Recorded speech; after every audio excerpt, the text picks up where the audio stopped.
everyone, this is Dilpreet Kaur, your maths tutor. Welcome back on my YouTube channel. In this video, we will discuss here topic that is geometry. Geometry topic ਨੂੰ ਅਸੀਂ discuss ਕਰਾਂਗੇ geometry ਕੀ ਹੈ, किस word ਤੋਂ ਆਈ ਹੈ ਸਾਡੇ ਕੋਲ, ਇਹਦੇ ਵਿੱਚ ਕੀ basic concept ਨੇ और इन्हां दे concepts ਨੂੰ ਅੱਗੇ ਕਿਵੇਂ ਆਪਾਂ यूज़ ਕਰਦੇ ਹਾਂ, ਕੀ ਕਰਦੇ ਹਾਂ, ਉਹ ਸਭ ਆਪਾਂ ਇੱਥੇ ਇਸ ਵੀਡੀਓ ਦੇ ਵਿੱਚ डिस्कस ਕਰਾਂਗੇ। क्लीयर। सब तो पहला ज्योमैट्री देखते हैं। ज्योमैट्री अपने कोल कित्थों आई है। ज्योमैट्री जिहड़ा वर्ड है वो साडे कोल किहड़े वर्ड तो आया है, ग्रीक वर्ड तो आया है, दैट इज ग्रीक वर्ड तो आया, दैट इज जियोमैट्रन। जियोमैट्रन जिहदे विच जियो दा मीनस की है, दैट इज अर्थ, एंड मैट्रन दा मीनस की है, that is measure. So geometry का मीनस की है साडे कोल, ज्योमैट्री का मीनस की है measurement of the earth, earth the measurement. Clear. Geometry का मीनस की है साडे कोल मेजरमेंट ऑफ द अर्थ। हाँ जी, ये सीगा साडे कोल ज्योमैट्री। ज्योमैट्री जिहड़ा ग्रीक वर्ड तो आया, जिहड़ा वर्ड की है जियोमैट्रन, जिहदे विच जियो का मीनस की है अर्थ, मैट्रन का मीनस की है मेजर। सो ज्योमैट्री का मीनस की है साडे कोल मेजरमेंट ऑफ द अर्थ।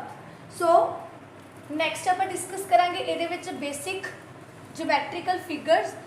सब तो पहला असीं गल करदे हां इत्थे हुण, सब तो पहला असीं गल करदे हां इत्थे हुण पॉइंट दी। पॉइंट बारे डिस्कस करदे हां, पॉइंट की हुंदा है। पॉइंट अपने कोल की है, एक लोकेशन हुंदी है, अपने कोल एक लोकेशन डिस्क्राइब करता है जो आप पेपर के उपर पेंसिल के नाल एक डॉट ड्रॉ कर देंगे। क्लीयर। और इस डॉट नू किसी भी अल्फाबैट के नाल डिनोट कर दो, चाहे पी नाल कर दो, चाहे ए बी, जो तुसी डिनोट करना चाहते हो तुसी इहनू कर सकते हो। क्लीयर। उस तो बाद जो पॉइंट है, पॉइंट की ना तो साडे कोल कोई लेंथ हुंदी है, नो लेंथ ब्रैथ थिकनेस। ना तो साडे कोल इहदी कोई लेंथ हुंदी है, ना ही कोई ब्रैथ हुंदी है, तो ना ही साडे कोल इहदी कोई थिकनेस हुंदी है। और अगर तुहानूं कोई पुछ ले कि कितने एक पॉइंट दे विच असीं कितनियां लाइन जिहड़ियां ने वो पास कर सकते हैं, तो तुसीं की बोलोगे इनफाइनाइट लाइन्स, कि असीं एक पॉइंट दे विच इनफाइनाइट लाइन जिहड़ियां ने वो पास कर सकते हैं। जिवें मैं इत्थे एक डॉट लिया, इहदे विच मैं एक लाइन पास कीती ए वाली, एक लाइन पास कीती मैं ए वाली, हुण मैं इहदे विचों कितनियां भी लाइन जिहड़ियां ने वो पास कर सकती हाँ। क्लीयर। इहदे विचों मेरे कोल हुण मैं कितनियां भी जिहड़ियां लाइन्स ने वो पास कर सकती हाँ। दैट मीनस एक पॉइंट दे विचों असीं इनफाइनाइट जिहड़ियां लाइन्स ने उन्हां नूं पास कर सकते हैं। क्लीयर। नैक्सट असीं डिस्कस करते हैं point, that is line. Line बारे डिस्कस करते हैं। लाइन की हुंदी है, लाइन साडे कोल एक पॉइंट्स की कलैक्शन हुंदी है। क्लीयर। और जिहड़ी लाइन है उन्होंने असीं दोनों साइड तो एक्सटेंड कर सकते हैं। मैं इत्थे एक लाइन ड्रॉ की, हुण मैं इस लाइन में दोनों साइड तो ही एक्सटेंड कर सकती हूँ। क्लीयर। बट जो इहदी लेंथ अपने कोल हुंदी है, बट इहदी जो लेंथ हुंदी है साडे कोल की हुंदी है डिफाइंड लेंथ हुंदी है। क्लीयर। नॉन डिफाइंड लेंथ हुंदी है। किहड़ी लेंथ हुंदी है? Not defined. क्लीयर। मीनस असीं इहनूं इहदी लेंथ अपने कोल हुंदी जरूर है, बट असीं इहनूं डिफाइंड नहीं कर सकते। क्लीयर। लाइन जी जो है साडे कोल लाइन की हुंदी है, एक पॉइंट्स की कलैक्शन हुंदी है जिन्हों असीं दोनों साइड तो एक्सटेंड कर सकते हैं। इहदी लेंथ हुंदी है बट नॉन डिफाइंड लेंथ हुंदी है। क्लीयर। जिन्हों मेजर करना औखा हुंदा है सानूं। ना तो इहदी कोई ब्रैथ हुंदी है, no breadth and no thickness, ते ना ही साडे कोल इहदी कोई थिकनेस हुंदी है। क्लीयर। क्लीयर। इस तो बाद असीं डिस्कस करते हैं लाइन सैगमेंट।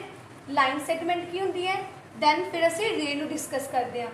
हाँ जी, and one more thing, line नूं जो आप डिनोट करते हैं वो किस तरह डिनोट करते हैं। सपोज ए ते बी अपने कोल एक लाइन है और ये उपर आप इस तरह एरो बना के इनू डिनोट करते हैं। क्लीयर। सो नैक्सट आप डिस्कस करते हैं, that one is line segment. Line segment बारे डिस्कस करते हैं। लाइन सैगमेंट की हुंदी है, लाइन सैगमेंट जो है वो साडे कोल एक डिफाइंड लेंथ हुंदी है। मीनस असी आ दो पॉइंट ले और इन्हां दोनों लाइन दे विचों असी एक लाइन पास कराई तो असी उन्होंने लाइन नूं की बोलांगे लाइन सैगमेंट। अगर तुहानूं क्वेश्चन आ जाता है दो पॉइंट्स ਦੇ ਵਿੱਚੋਂ ਅਸੀਂ ਕਿੰਨੀਆਂ ਲਾਈਨਸ ਪਾਸ ਕਰ ਸਕਦੇ ਹਾਂ ਤਾਂ ਤੁਸੀਂ ਕੀ ਬੋਲੋਗੇ one and only one line we can pass in these two points ठीक है जो दो पॉइंट ਤੁਹਾਨੂੰ ਦਿੱਤੇ ਹੋਏ ਨੇ ਉਹਦੇ ਵਿੱਚ ਅਸੀਂ ਸਿਰਫ ਇੱਕ ਹੀ ਲਾਈਨ ਜਿਹੜੀ ਆ ਉਹਨੂੰ ਪਾਸ ਕਰ ਸਕਦੇ ਹਾਂ ਔਰ ਲਾਈਨ ਸੈਗਮੈਂਟ ਦੀ ਜੋ ਲੈਂਥ ਹੁੰਦੀ ਹੈ ਸਾਡੇ ਕੋਲ ਡਿਫਾਈਨਡ ਲੈਂਥ ਹੁੰਦੀ ਹੈ ਬਟ ਜਿਹੜੀ ਲਾਈਨ ਹੈ ਉਹਦੀ ਲੈਂਥ ਸਾਡੇ ਕੋਲ ਨॉन ਡਿਫਾਈਨਡ ਹੁੰਦੀ ਹੈ ਕਲੀਅਰ ਹਾਂਜੀ ਉਸ ਤੋਂ ਬਾਅਦ ਸਾਡੇ ਕੋਲ ਲਾਈਨ ਸੈਗਮੈਂਟ ਦੇ ਦੋ ਪੁਆਇੰਟ ਹੁੰਦੇ ਨੇ that is starting point initial point and that one is ending point clear ਸਾਡੇ ਕੋਲ ਇਹਦਾ ਇਨੀਸ਼ੀਅਲ ਤੇ ਐਂਡਿੰਗ ਪੁਆਇੰਟ ਹੁੰਦਾ ਹੈ ਔਰ ਅਸੀਂ ਇਹਨੂੰ ਡਿਨੋਟ ਕਿਵੇਂ ਕਰਦੇ ਆ AB ਕਲੀਅਰ ਹਾਂਜੀ ਇਹਨੂੰ ਅਸੀਂ ਕਿਵੇਂ ਡਿਨੋਟ ਕਰਦੇ ਆ AB ਦੇ ਉੱਪਰ ਲਾਈਨ ਲਗਾ ਕੇ ਅਸੀਂ ਇਹਨੂੰ ਲਾਈਨ ਸੈਗਮੈਂਟ ਦੇ ਨਾਲ ਡਿਨੋਟ ਕਰਦੇ ਆ ਹਾਂਜੀ ਹੁਣ ਇਹਦੀ ਆਪਣੇ ਕੋਲ ਕੀ ਹੁੰਦੀ ਹੈ ਡਿਫਾਈਨਡ ਲੈਂਥ ਕਿਹੜੇ ਕਿਹੜੇ ਪੁਆਇੰਟ ਆਉਂਦੇ ਆ ਇਹਦੇ ਵਿੱਚ ਡਿਫਾਈਨਡ ਲੈਂਥ नो थिकनेस नहीं होंगी टू पॉइंट्स होंगे ये किहड़े किहड़े initial and end point clear साडे कोल इहदा एंडिंग ते स्टार्टिंग पॉइंट हुंदा है डिफाइंड लैंथ हुंदी है बट कोई भी इहदी थिकनेस नहीं हुंदी और इहनूं डिनोट किवें करदे आं आपां ए बी दे उपर बार लगा के मीनस लाइन का साइन बना के नैक्सट असीं डिस्कस करते हैं फोर्थ दैट इज़ रे रे की होंगी है साडे कोल जिहदा साडे कोल स्टार्टिंग पॉइंट हुंदा है बट कोई एंडिंग पॉइंट नहीं हुंदा सपोज मैं इत्थे एक लाइन ड्रॉ की जिहदे उपर मेरे कोल स्टार्टिंग पॉइंट ए है ठीक है मेरे कोल इहनूं मैं अगे एक्सटेंड कर सकती हाँ इत्थे मैं एक पॉइंट ले लिया बी रे नूं आपां एक्सटेंड कर सकते हैं साडे कोल इहदी भी जो लेंथ है ना तो साडे कोल इहदी कोई लेंथ हुंदी है और ना ही साडे कोल इहदी कोई थिकनेस हुंदी है सिर्फ एक पॉइंट हुंदा है दैट इज़ इनीशियल पॉइंट किहड़ा पॉइंट हुंदा साडे कोल इहदा इनीशियल पॉइंट रे की हुंदी है जिहदे विच साडे कोल ना ही कोई लेंथ हुंदी है ना ही कोई थिकनेस हुंदी है एक स्टार्टिंग पॉइंट हुंदा है बट कोई भी इहदा एंडिंग पॉइंट नहीं हुंदा इहनूं असीं अगे एक्सटेंड कर सकते हैं और इहनूं डिनोट किवें करदे आ ए बी दे उपर इदां एरो लगा के एक आधा सिंबल आ गया साडे कोल रे रे नूं ते लाइन नूं इदां डिनोट करदे आ लाइन सैगमेंट नूं असीं इस तरीके नाल डिनोट करदे आ क्लीयर हाँ जी हुण तक असीं की डिस्कस किया की डिस्कस किया राइट कर लेने एक बारी आपां जो जो आपां डिस्कस किया हुण तक असीं डिस्कस कर चुके हैं सब तो पहला ज्योमैट्री बारे डिस्कस कर चुके हैं ज्योमैट्री हुंदी की है क्लीयर ग्रीक वर्ड तो आई है ग्रीक वर्ड किहड़ा है ज्योमैट्रन जिहदे विच जियो का मतलब अर्थ हुंदा है मैट्रन का मीनस मेजर हुंदा है और ज्योमैट्री का मीनस की हुंदा साडे कोल मेजरमेंट ऑफ द अर्थ फिर असीं डिस्कस किया पॉइंट बारे पॉइंट की होंदा एक लोकेशन डिस्क्राइब करता साडे कोल लोकेशन का आइडिया दसदा जदों असीं पेपर के उपर पेंसिल के नाल डॉट लगाने आ और ना ही साडे कोल इहदी कोई लेंथ हुंदी है ना ब्रैथ हुंदी है ना ही थिकनेस हुंदी है और इहदे विचों साडे कोल कितनियां लाइन पास हो सकदियां ने इनफिनाइट लाइन जो ने साडे कोल इहदियां पास हो सकदियां ने फिर असीं डिस्कस किया लाइन बारे डिस्कस किया लाइन की हुंदी है जिदा कोई स्टार्टिंग ते एंडिंग पॉइंट नहीं हुंदा असीं उहनूं दोनों साइड तो एक्सटेंड कर सकते हैं पॉइंट्स की अपने कोल कलैक्शन हुंदी है इहदे उपर इहदी अपने कोल नो डिफाइंड लेंथ हुंदी है और इहनूं डिनोट किवें करदे आं आपां ए बी दे उपर एवें एरो बना के क्लीयर उस तो बाद असीं डिस्कस किया किहदे बारे लाइन सैगमेंट साडे कोल हुंदी है जिहदा इनीशियल ते एंडिंग पॉइंट हुंदा साडे कोल इहदी डिफाइंड लेंथ हुंदी है बट इहदी कोई थिकनेस नहीं हुंदी साडे कोल और इहनूं डिनोट किवें करदे आ ए बी दे उपर इदां लाइन लगा के उस तो बाद असीं डिस्कस किया किहदे बारे रे की हुंदी है रे का साडे कोल एक स्टार्टिंग पॉइंट हुंदा है बट इहदा कोई भी एंडिंग पॉइंट नहीं हुंदा ना ही साडे कोल इहदी कोई थिकनेस हुंदी है ना ही साडे कोल इहदी कोई लेंथ हुंदी है और इहनूं भी किवें डिनोट करदे आ आपां ए बी दे उपर इदां एरो लगा के ये 4 पॉइंट आप डिस्कस किए हैं नैक्सट आप डिस्कस करते हैं कोलीनियर पॉइंट्स किहड़े हुंदे ने साडे कोल 3 और more points are said to be collinear if they lie on the same or straight line in a plane। जो अपने को तीन या तीन तो ज़्यादा जोड़े पॉइंट्स ने ਉਹ ਕੋਲੀਨੀਅਰ ਕਦੋਂ ਹੋਣਗੇ ਜਦੋਂ ਆਪਣੇ ਕੋਲ ਇੱਕੋ ਪਲੇਨ ਦੇ ਉੱਪਰ ਉਹ ਸੇਮ ਲਾਈਨ ਜਾਂ ਸਟ੍ਰੇਟ ਲਾਈਨ ਦੇ ਉੱਤੇ ਕੀ ਕਰਨਗੇ, ਲਾਈ ਕਰਨਗੇ। ਫੋਰ ਐਗਜ਼ਾਮਪਲ ਮੈਂ ਇੱਥੇ ਐਗਜ਼ਾਮਪਲ ਲੈ ਰਹੀ ਹਾਂ, मैं एक लाइन ड्रॉ कर ली that is L.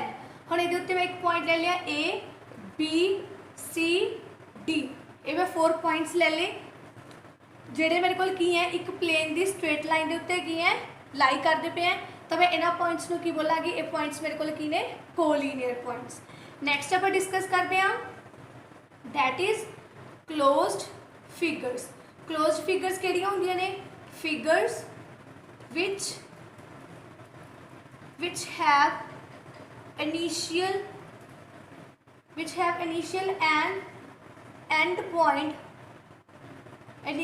and end points coincide each other, जिन्हां दे इनिशियल ते एंड पॉइंट जिहड़े ने एक दूजे नाल कोइंसाइड करते हैं, आपां उन्हां नूं किहड़ियां फिगर्स बोलते हैं, क्लोज्ड फिगर्स। जिवें मैं इत्थे सर्कल की एग्जाम्पल लै रही हाँ, मैं इत्थों सर्कल को ड्रॉ करना शुरू किया और मैं इसे पॉइंट पर ही आके सर्कल को ड्रॉ करना बंद करता, मीनस इत्थे आके मेरे को ये दोनों पॉइंट की हो गए, कोइंसाइड हो गए, तो मैं इन्हूं किहड़ी फिगर बोलांगी, that is closed figure. Clear. Next आप डिस्कस करते हैं ओपन फिगर। ओपन फिगर साडे कोल किहड़ी हुंदी है, जिन्हां दा इनिशियल ते एंड पॉइंट सेम ना होण, कोइंसाइड ना करन, डिफरेंट होण। क्लीयर। ओपन फिगर्स किहड़ियां हुंदियां ने साडे कोल, फिगर्स हैव डिफरेंट